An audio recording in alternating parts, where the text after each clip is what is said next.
changes. All right. Welcome to this week's episode of the Hoppe Huddle podcast. I'm Jake. That's Ed. And today we are doing week 4 reactions. Otherwise known as the Colorado Buffaloes podcast. No, we are not. I'm wearing the shirt. That does not mean I will speak positive. Show them the shirt. I'm wearing the shirt of shame.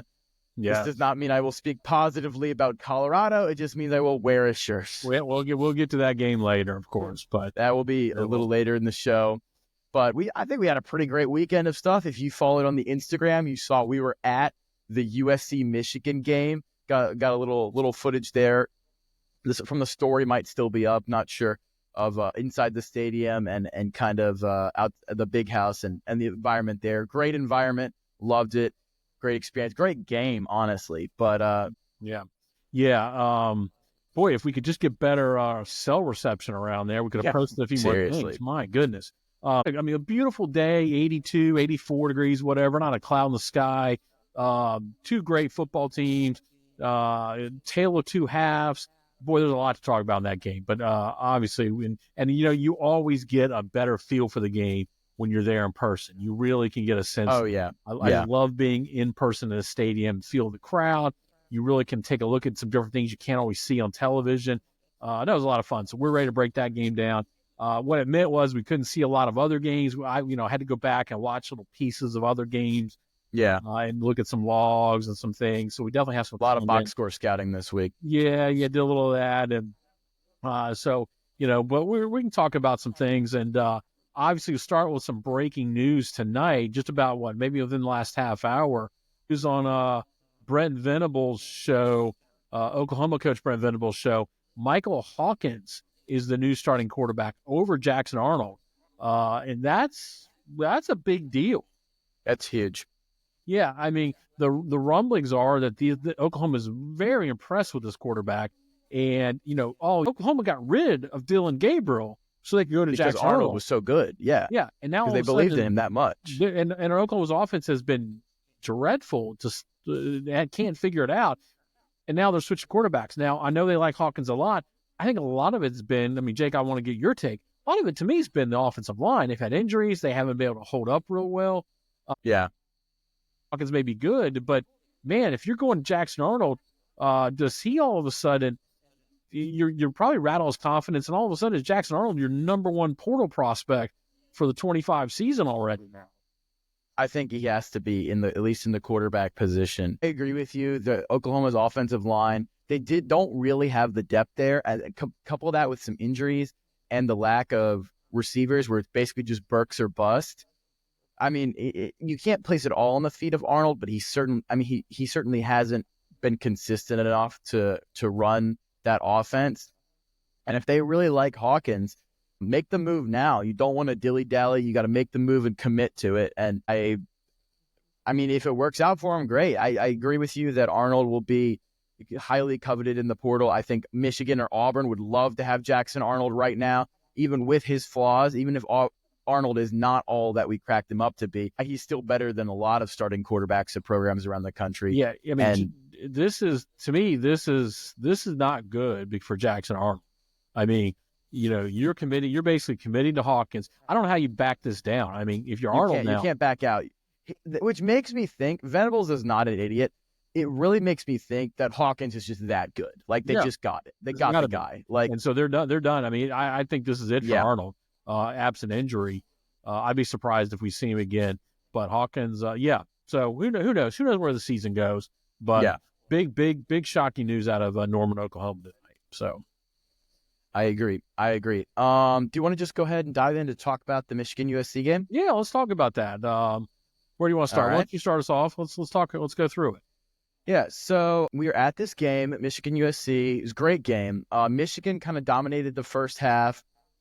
I talked about in the preview show how they could game script their way to the victory, and they really had that script down in the first half. They basically did not throw the ball the entire game. And when they did, it failed. So in the first half, Michigan ran all over them. USC's defense was not stopping them, and Michigan really held USC in check. And then halftime adjustments came. And after halftime, it really looked like USC was the much better team. They made the adjustments. They started stopping the run. And it kind of looked like the Lincoln Riley train was just rolling and there was no stopping it. And it kind of felt that like USC was going to pull away and win that game. They did take the lead. Michigan essentially forced Miller Moss to just check down they stopped the run and the long pass. And so Miller Moss basically had to throw 3, 4, 5, 6 yard checkdowns every single time. But he made them. He was accurate enough to make almost all of them. There were like 2 or 3 bad throws, but most of them were good. He went, on a huge 11 play, 6-minute drive, all his passes all the way down the field. And USC took the lead. But then craziness happened. And I mean, couple that with Michigan's pick six. Michigan's pick six kept them in it. And then eventually Michigan got the ball back, had that huge run by Khalil, what's his last name? Khalil Mullins. Huge run by Khalil Mullins towards the end there, just dragging dudes with him down the field, setting up Michigan inside the red zone. And then Michigan eventually scored and left a little bit of time on the clock. Miller Moss didn't have enough time, couldn't get it done down the field, and Michigan ended up winning the game. Yeah, I mean, this was clearly first half. Michigan came out looked dominant. I remember if you looked at the Instagram feed, if you remember we did that little hit. Yeah. One of the things I said to be careful of was that if Miller Moss couldn't get time, that would be a sign that it would be a difficult day. And sure enough, what happened in the first half? They were in the backfield the entire time. I mean, they were getting tremendous pressure. So what did USC do at halftime? They changed it around a little bit. They started rolling Moss out a little bit. They made some changes on the offensive line. They brought the running back to the side for extra blocking, extra protection. They changed out some personnel. They made some halftime adjustments. And then after that, at halftime, all of a sudden, Lincoln Riley was out coaching Sherrone Moore there at that point. I mean, there was complete domination by USC in that second half. The only thing that kept Michigan in that second half was the pick six by Miller Moss. And then you're thinking when he threw it, USC, oh man, here we go, USC, you're blowing it again. Miller Moss came right back and let him right down the field down a touchdown. And this is where USC and particularly Lincoln Riley, you would have thought they would have folded. They did. And even up to right to the end, most people, we talked about it. That place started emptying out. People started leaving to go. And it took a special effort from Mullins. We talked about this during the game. We think he's the better back than Donovan Edwards. Mullins is much better back. Donovan Edwards, I'm convinced, is just a really good RB2. Like, he just thrives in that role, and he's not the down back. Yeah. So Mullins breaks off that great run. Once they got down to that end of the field, you just had a sense Michigan was a score, and then we were trying to debate, how do you get the ball back with enough time? And they just didn't. USC didn't have enough time left. Great game. The one couple of just side notes. A lot of times the Big House gets a bad rap for not being a loud stadium. That was a pretty impressive atmosphere on Saturday. I mean, it really was. I was looking at the crowd meter on my phone, the decibels, and it was approaching SEC level down at 108 decibels on some of those places. It's pretty close to what you get in some SEC stadiums. I haven't seen. You and I remember. You go back 10 years now. You and I were there during the Brady Hoke era, and that place you could easily talk during plays. That place was loud. It was a great environment. It was loud. Yeah. So props to the Michigan students, the fans. They showed up. Just a great place to be watch a football game. Now, I don't think it says as much about. I don't feel like it's USC lost the game, Michigan won. I think you have good takeaways from both. If you're Michigan, you know who you are. You are a defensive team, and you can run the ball. The problem with Michigan is, let me go through the stats here with Orji. He was 7 of 12 for 32 yards. It's still the problem I said before the season. You're going to have to throw to win some games. And, I still don't know if they're going to be able to – there are going to be a couple games they're not going to win because you can't throw for 32 yards. I don't care if you're even in the Big Ten. You've got to do better. I agree. And I think for USC, it's a loss, but it's not a terrible loss. If you put them on neutral field right now, USC would still be the favorite. They'd probably win that game on a neutral field. I think I kind of came out of that game feeling better about both teams because USC got punched and they showed that they can stay physical, and Michigan showed that they have an identity. So it sucks for USC to lose that, but I mean, USC's still got green grass ahead of them. That's one conference loss. Like they still have all their goals ahead of them. They don't play Ohio State. I actually think USC has a higher ceiling than Michigan because USC can sustain. They can play in those shootouts that you need to do with some of those higher end teams. I could see USC being in the Big Ten title game. I don't think Michigan's going to get there because I think they're going to lose. They're going to probably. I mean, 9 wins is still a good season, but not if you're defending national champs. Yeah, in USC, I mean, they do have a matchup against Penn State, but it's at home, and then you get Notre Dame at home. Although I don't think Notre Dame's that good.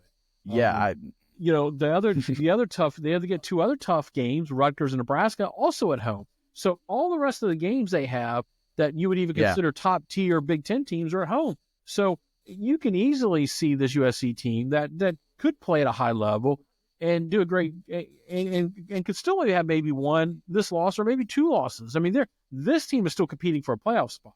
Now, Michigan, they could just continue to pound teams and get by. But I'm just concerned this is going to get them at some point. They almost got them on Saturday.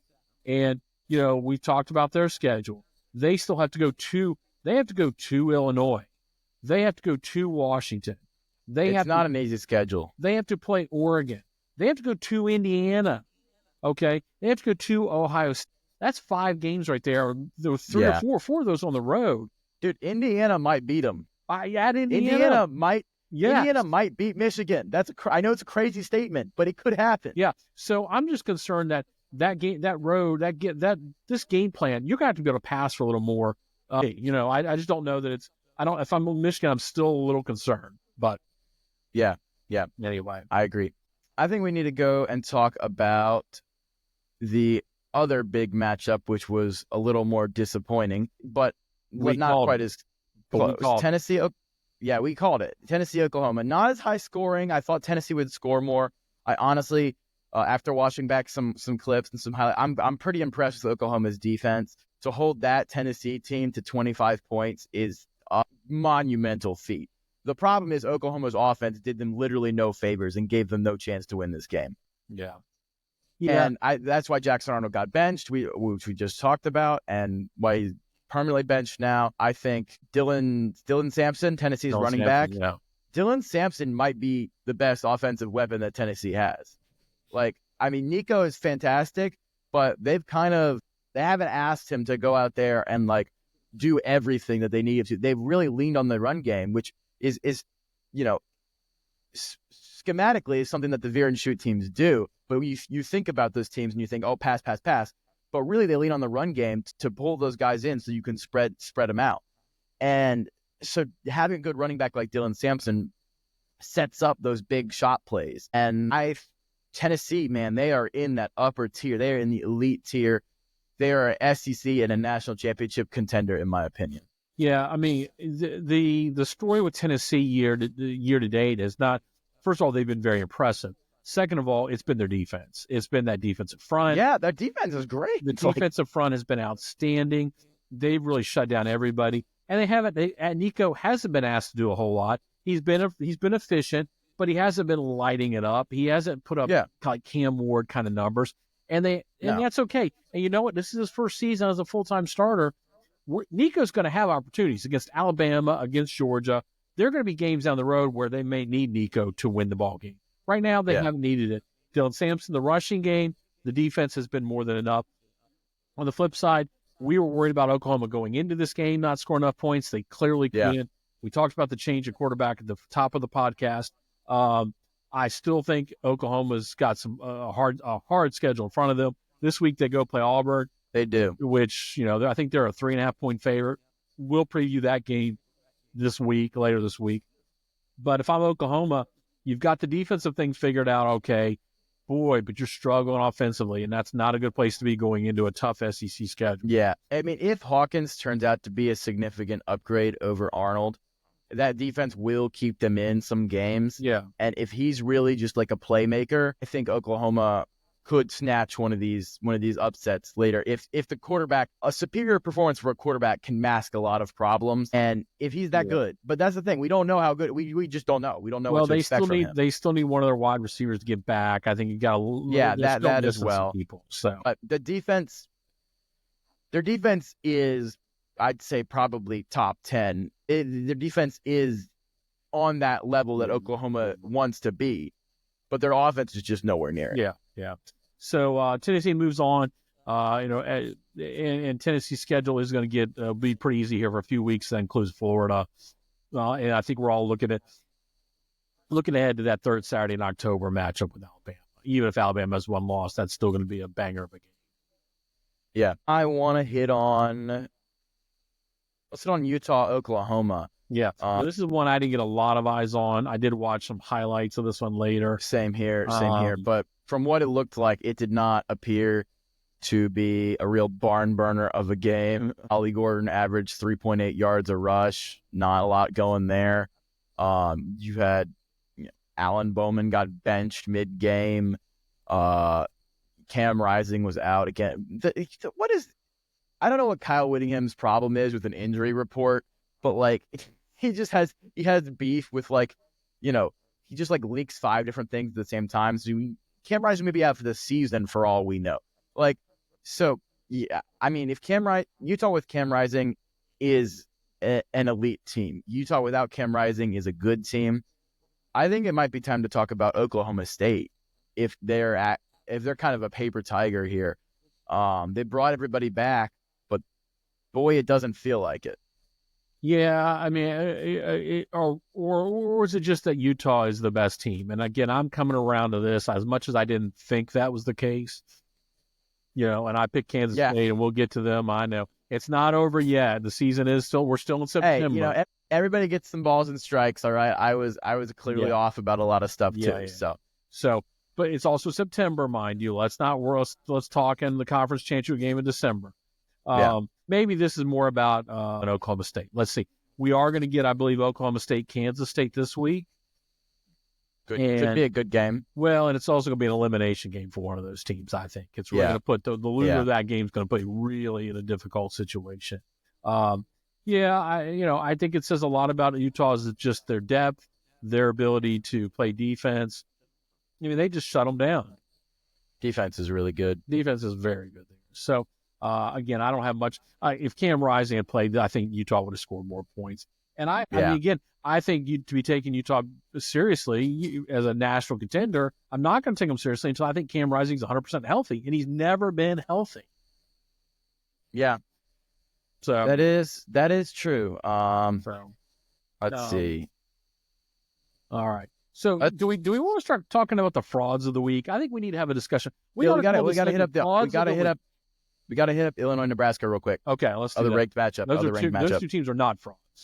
Both of them are not frauds. Yeah, Illinois, very good. Luke Altmaier, completely different player than he was last year. I don't know what happened in the offseason. He drank some secret juice and transformed and he moved his sliders on his player character all the way up. I don't know what happened to Luke Altmaier, but he's a totally different person.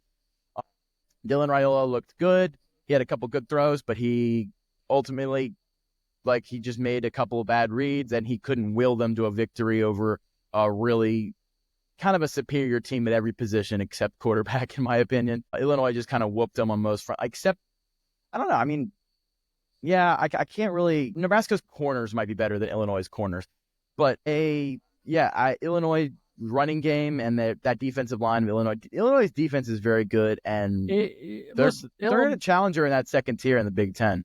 I'm not even sure they're that far off the first tier. But I mean, they're just a well-coached team. Brett Bielema has this team. He doesn't have the same level of talent that Penn State or Ohio State or Oregon have, but they're well-coached, and he's got a good team there. I think anybody that wants to plays Illinois better be on the lookout for them. Yeah. No, those are both. And I don't think Nebraska's terrible. I just think they're a young team. I don't think so either. And I think Dylan Raiola. I do not want to face Dylan Raiola next year. I mean, he's still a young guy. No, I would not. Start. I mean, it's grow into that position. So yeah, and you better believe they'll go out and get a receiver or two in the portal or recruit who wants to play for Dylan. And Nebraska is going to be dangerous the next 2 years.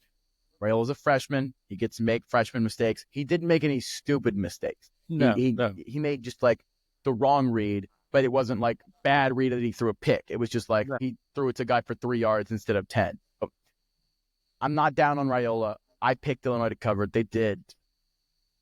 Yeah. So that's kind of my thoughts on that. Yeah. I mean, you got a good game like that, 2 solid, well-played football games versus you got games like Arkansas and Auburn and Florida and Mississippi State. I mean, you got, listen. Those are some ugly games. We talk SEC, they're all great SEC games. We got real football being played in the Big Ten, and then you got all these frauds down in the SEC playing stuff like this. So, anyway. Yeah. Let's touch on Auburn, Arkansas for a second. Now, we were not able to watch this one live, but our good friend, the reporter, a call-in reporter of the show, was there and kept texting me. Every time I turn around, it's like, we just turned it over again. Oh, wait, another interception.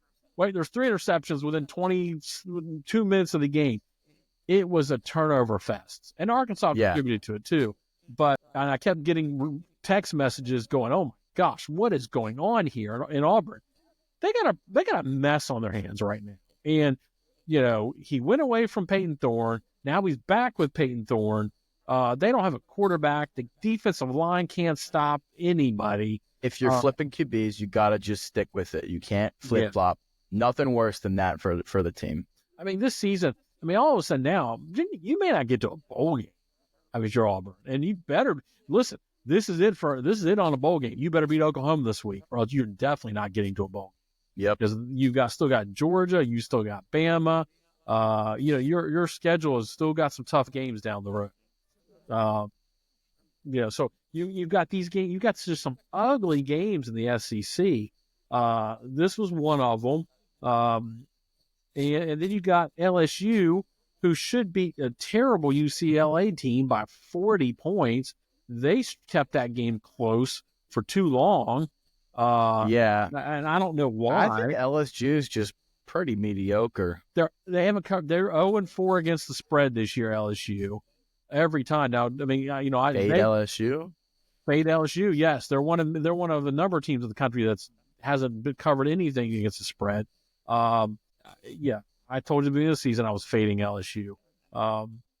Here's the argument I want to make after watching something. And you got Florida played Mississippi State. Mississippi State's terrible. Florida's terrible. Florida beat that. But here's the argument I'm going to make. Isn't it time that we finally just say the Big Ten's better than the SEC right now, this year, right now? It depends on what you mean by better. I think the top 4, maybe 5, I'd probably say top 5 teams in the SEC are better than the top 5 teams in the Big Ten, because there's only one team in the Big Ten that belongs with the top 5 teams in the SEC, and that's Ohio State. In the SEC, you got Bama, Georgia, Ole Miss, Texas, Tennessee. I will disagree, but I'll let you finish your point. 5 teams. Those 5 teams are elite. In the Big Ten, you've got Ohio State and maybe Oregon, although they struggled against 2 bad teams. So I know they were injured, but don't do that. The middle of the Big Ten is much better than the middle of the SEC, and the bottom of the Big Ten is better than bottom of the Big Ten is Northwestern and Purdue. So I don't know. The bottom of the Big Ten might be equivalent to the bottom of the SEC. I think the middle of the Big Ten is better, but the top of the SEC can't be matched. Like, if you line up 1 through 5, the SEC wins 4 out of those games, maybe even 5. Like the Ohio State Georgia would be a coin flip. So see your argument, but I don't really agree at the top of the conference. Well, I'll give you that maybe at the top of the conference is bad, but shouldn't we judge a conference on its totality, on the whole? And let's just, first of all, you said 5 teams are really good at the top of the SEC. I'm going to give you 4 teams that I think are really good. Who are you leaving out? I'll get there. Alabama, Georgia, Tennessee, and Texas, I think, have shown, for the most part, that they're elite. I think you got 2 other teams in the SEC, Missouri and Ole Miss, that I think Ole Miss is good, elite, but they really haven't played anybody, so I'm a little concerned. Neither has Ohio State. Hold on. And I think Missouri thinks they're elite, but I'm pretty sure they're not. Okay. And I think last week against Vanderbilt showed us they're not. So I'm going to give you 4, maybe 4.5 teams. But let me just go down. So beyond that, after that, there's a huge drop off. LSU would be the next one, and they are not good. Yeah. I'm telling you. And then after that, they're just dumpster fires, man. They're dumpster fires up and down. Oklahoma, Auburn, Florida, Kentucky, South. I mean, just go down the litany. Every single one of those programs has got issues. Now, let's go through the Big Ten. Stop me when I get to a bad team. Ohio State's elite. They haven't played anybody just like Ole Miss. Ole Miss beat them all by 50. Ohio State beat them all by 50. There's no difference there. Okay. I'm going to argue Ohio State, Oregon, and Penn State are all elite. Okay. And Penn State almost lost to Bowling Green. Okay, but Georgia barely beat Kentucky by 1. Okay. So, Kentucky has real athletes. Kentucky is not in the MAC. Okay. But they're close. Okay. Listen. They are not close. I'm going to tell you got 3 great teams in the Big Ten. But then let's just keep going down the list till we get a bad team in the Big Ten. Iowa, Indiana, USC, Michigan, Illinois, Rutgers, Washington, Nebraska. Okay, Maryland. Washington hasn't shown anything to anybody. Maryland. Washington hasn't shown anything to anybody, okay? But they're still better. They're better than any of those other teams. Beyond the top 5 or 6 in LSU. Missouri would murder Washington. I don't know that. Nope, I don't believe that. Missouri can't get score in the red zone. Missouri can't. No, Missouri left 3 field goals on the field. They missed that field goal kicker, by the way. I'm telling you, you could go to the top 10 or 11, and you're representing, more than 60% of your conference, and those are good football teams. I don't know, man. I just don't think that Oregon and Penn State are elite. I think they're good. Right. We're gonna have this conversation. There's nothing the SEC is other than those top 4. The other rest of the teams have shown we have got literally dumpster fires. All those fan bases are. I'm not debating that there are a bunch of dumpster fires raging in the SEC right now. The only dumpster fires I've got in the Big Ten are maybe Northwestern, or UCLA, Purdue, and Northwestern. That's it. The rest of these are. We're talking about Indiana, by the way. Indiana. We're talking about USC, Illinois, Nebraska. We've got thumbs up on all those. They're trending in the right direction. Our boy DK Danny, day trading Danny, will be buying those stocks on Cover 3. Yeah, I don't know, but it's like conferences are always judged by their best teams. Like those are the standards that which you hold your. And the SEC has the most best teams, so I think that makes them the better conference. I think they may have 1 or 2 more best teams. I think you only think they got 1. I disagree, but we'll just wait and see. We'll see what happens. All right. Let's talk about, should Mac Brown retire? What's there to talk about? He should. He should retire. Dropping 70. What is going on? Can we talk about how there were 120 points scored in that game? The total was 120. I believe that was a new scoregami, wasn't it? What the heck happened in Chapel Hill? Yeah, it was. I mean, that was, and Omari and Hampton still ran for 3 touchdowns, 139. It wasn't like I don't even know. And you dropped. I mean, the score. This was insane. This game. What did they have at halftime? It was 53-21 at halftime. Yeah, craziness. So I don't know. Mac Brown should retire. Well, at the end of the season, he should just retire. Heck, make him the GM. He could recruit. Like, just make him he would. I think Mac Brown is the type of person that would like, when they ask him to retire, he would be like, he's not going to Bobby Bowden it. You know what I mean? He would go and waving the princess wave to the crowd, type of thing. That he strikes me as that kind of person. So it would not surprise me if he, mutually parts ways or retires at the end of the season. Could be. And if he does, I still think that's an attractive job. I think North Carolina can be an attractive job. It is. I don't know why they can't. If you get the right coach in there. Yeah. Staying in the ACC, Miami blew the doors off USF. Everybody thought, a lot of people, not me, thought USF. Didn't you think USF could keep it close? Yeah, but and you looked at that scoreboard. I mean, to be fair, in the first half, it was like it was close for a little fair, bit. A lot of teams can keep it close when the score is 0-0. I mean, come on. All right. I mean, I said Miami would win. Yeah. So Miami just continues to look the part. They're not just, when you're the favorite, it's important to beat. And USF is not Kent State. Yeah. Okay. We think USF's a good team. They're a decent group of decent G5 team. Yeah. Miami's doing what they need to do, winning big. I mean, they look the part of you want to talk about elite teams? Yeah. Miami's an elite team. And guess who they play this week? Virginia Tech. Yes. And we will enjoy that one. Brett Pry getting fired? No, I think there's going to be changes on the coaching staff. I see. What's always the first step when a coach is struggling and they don't want to fire the coach?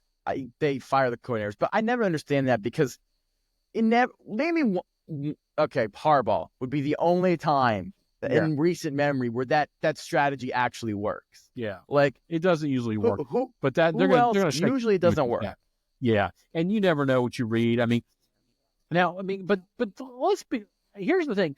I said before the season, and you go back and go find our clips on the ACC show.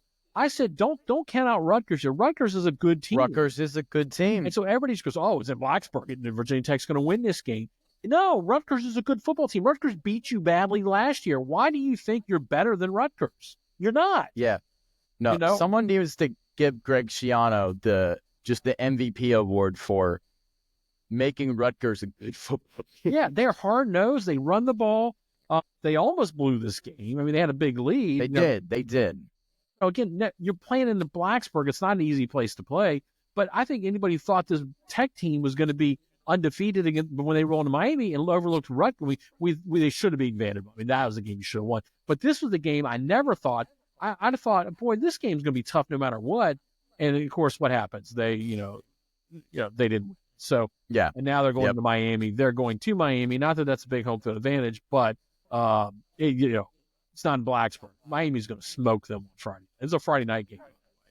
Yeah, I agree. I think it's time to talk about the Baylor Bears. Oh, yes. Hold up the shirt nice and proud. Yeah, I'm wearing this cursed Colorado shirt.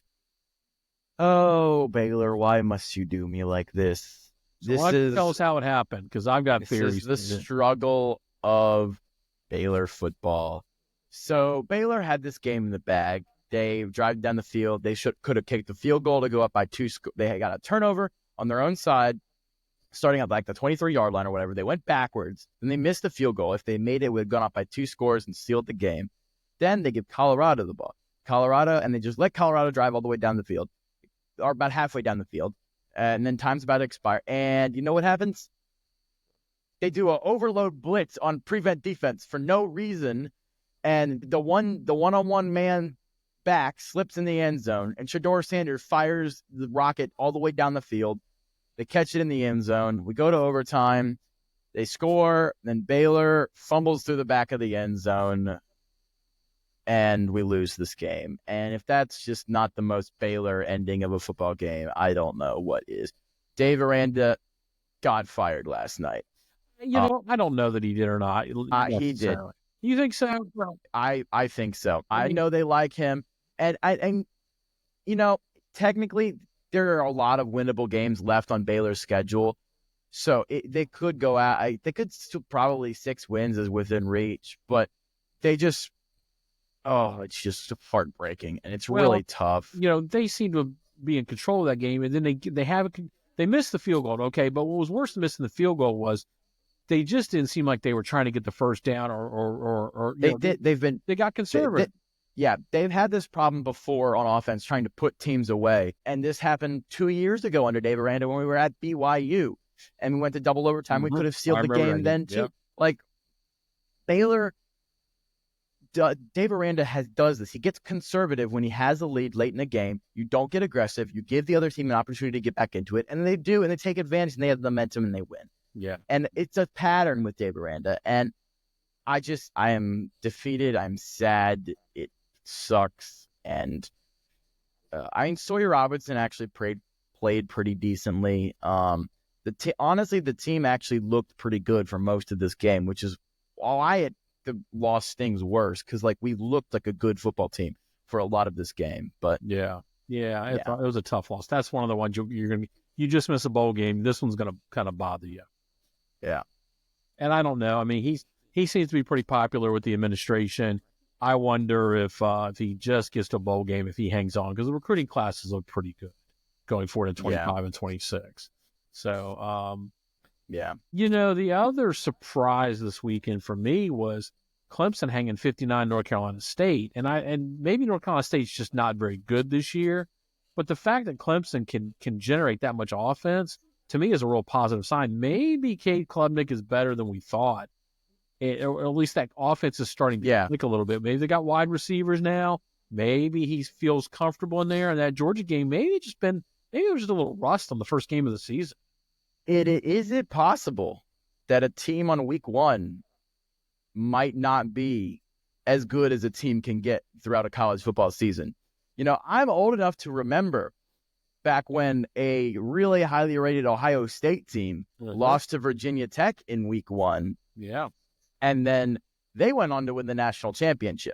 Yeah. So I think Cade Klubnik looked like he looked like the potential that he was supposed to be. He didn't look, I watched some of the highlights from this at Klubnik, like, I don't know how to explain it. He just had like a vibe to him. He had like, all right, let's go out there, let's rock and roll, let's get it done. Like, he did not look like he was running for his life, and he looked confident in his offense. And the receivers looked good. Clemson's O-line blocked. I don't know how good NC State's defense is, but Clemson put up similar numbers to Tennessee against NC State, against the common opponent.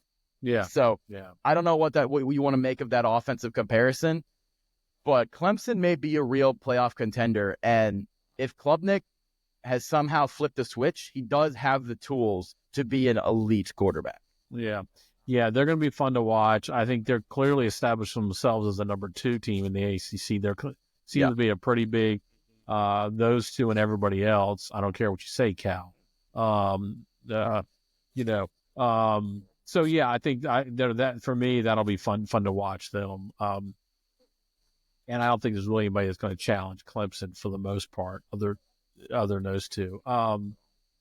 So looking through the rest of the scores, one team we have not talked hardly at all this year, which is really kind of funny, is we haven't talked anything about Ohio State this year. It's because they haven't played anybody. Yeah, because they play the same schedule Ole Miss did, which is a bunch of, wet paper bags that they score 60 on. Yeah, so it's going to be fun now. I want to let's pull up their schedule, because I think now we're getting to the point of we're going to start talking about, we're going to see what they played Akron, Western Michigan, Marshall.